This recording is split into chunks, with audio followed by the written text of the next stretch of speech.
The Sega Saturn. Such a tragic system with so much wasted potential. Well, in the West at least. In Japan, the system did fairly well, with a huge library of games in comparison to other regions. Sadly, because of the system's short lifespan and lack of support outside of Japan, a lot of interesting games simply never left the country.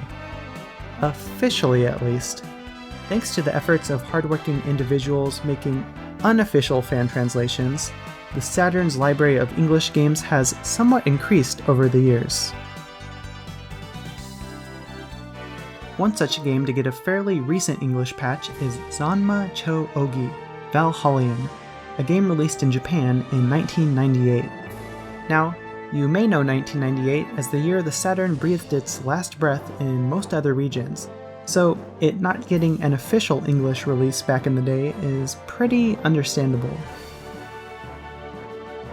The game is a strategy RPG, and a pretty hardcore one at that. It begins by explaining that it takes place in a world with two warring nations, one that relies on magic and one that doesn't. God, this seems like something that's been done a ton before. I mean, how many games start with this exact same screen? Well, that's not one of them.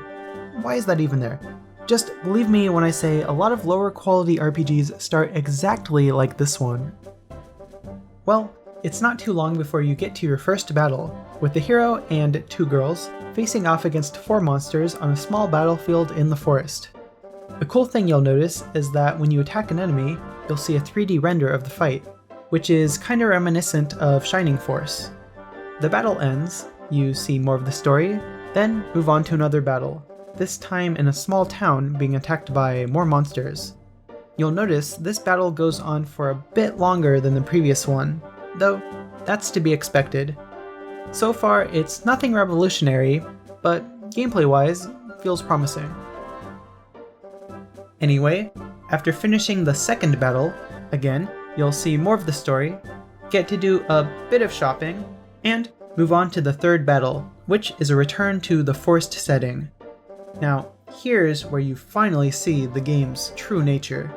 As opposed to the first two battles, which go on for about how long you'd expect from a game like this battle just goes on and on with you moving at a snail's pace through the map, while defeating enemies at an even slower rate. This is also the point where you'll realize just how tedious the 3D renders of the fights are. I mean, here's a full battle as it plays out.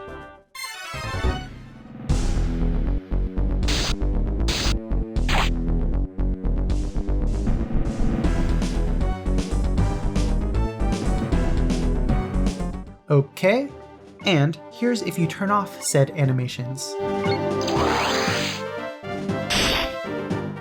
Yeah, I'm gonna stick with that. Once you realize you can turn these off, there's not much of a reason to go back, especially since there's not really any variety in the animations. This battle took me over an hour to get through, and that's even after I turned off the battle animations about halfway through. So, again, you see more of the story, get another chance to go shopping, and you get to another battle against dozens of enemies on an equally huge map. There were a few new enemy types here, so I actually did turn the battle animations back on for a brief moment to see what fighting them looked like. Still, this is where I had to quit. I can only take so much gameplay like this before it just feels like a chore. Okay, the gameplay isn't bad necessarily.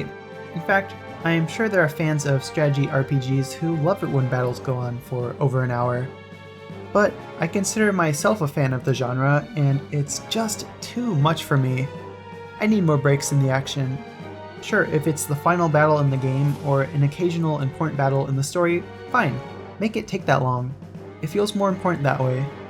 But when literally every battle in the game is like that, well, it takes a certain kind of person to enjoy it, and that is not me. Well, I guess everything takes a certain kind of person to enjoy. But my point is that this game is very niche, even for those who enjoy the genre that it's a part of.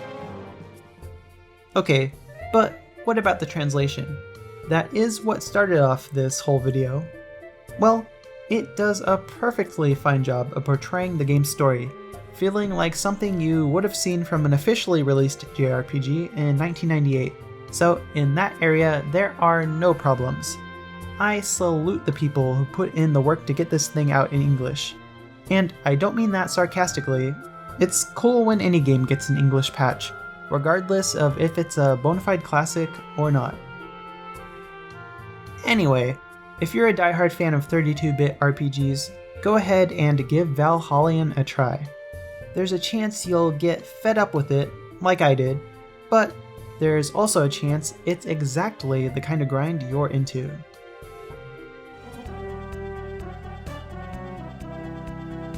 If you enjoyed this review, be sure to subscribe to see more in the future when I plan to review more English translated games, such as the PS1 mech simulator, Remote Control Dandy.